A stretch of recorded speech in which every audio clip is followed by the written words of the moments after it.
الرحمن يا الله الرحيم يا الله. ډېر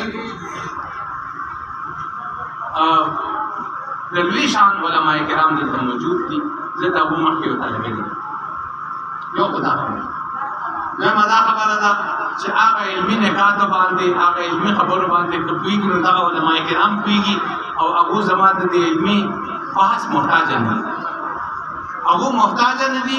د هغې نه علاوه دغه طالبات دي یو څو طالبات یې به وي کېدای شي هغو ته چېرته زما د دې خبرو نه یو څو ټکو فایده وشي. لیکن لویه مجمع دلته د سړو او هلته د زنانو هغه ده چې هغه علمي بحثونو باندې نه پوهېږي. نو ځکه هغه علمي بحث ته راته نظم د برکت دپاره دا حدیث یو ځل بیا ویم.